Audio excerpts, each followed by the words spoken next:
Comment peut-on être persan ? S'exclamait Montesquieu.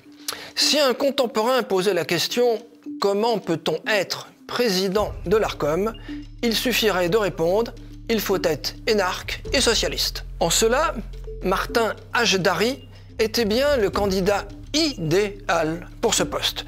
Lui qui n'a cessé d'alterner entre les cabinets ministériels ou les administrations au gré des victoires et des défaites électorales socialistes.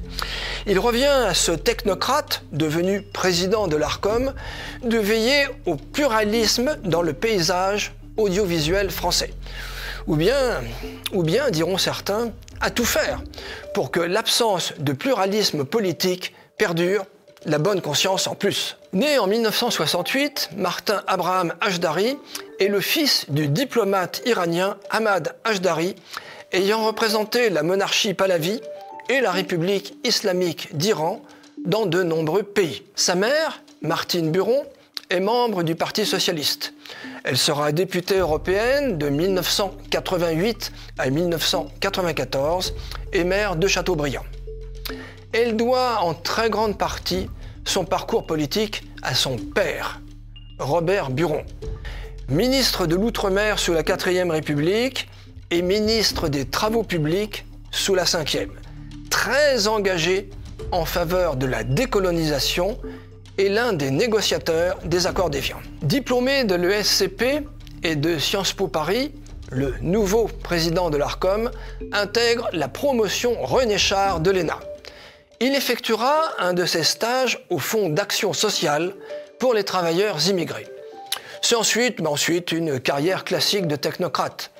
À la direction du budget, tout d'abord, un peu de Radio France Internationale, retour au budget, au sein du cabinet de Laurent Fabius, Radio France de nouveau, l'Opéra de Paris, 2 fois, le secrétariat général de France Télévisions, le ministère de la Culture. Enfin, en 2025, il succède à Roch-Olivier Mestre à la présidence de l'Autorité de régulation de la communication audiovisuelle et numérique, l'Arcom. En 2020, il met sur pied la mission Diversité à l'Opéra de Paris, à une période où certains considéraient que le nombre de danseurs africains était insuffisant.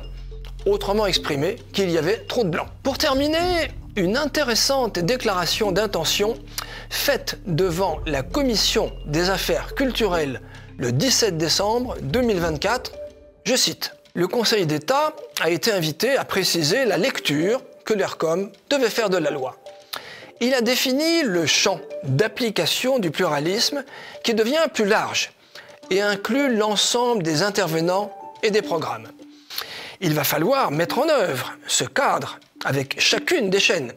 Il faut pour chaque projet éditorial examiner comment procéder, sans définir des grilles a priori, ce qui pourrait s'apparenter à une forme de censure. Je répète, ce qui pourrait s'apparenter à une forme de censure. » Fin de citation. Dans l'acronyme Arcom, le C de contrôle, pourrait être remplacé avantageusement par un autre C, plus adapté, C comme censure.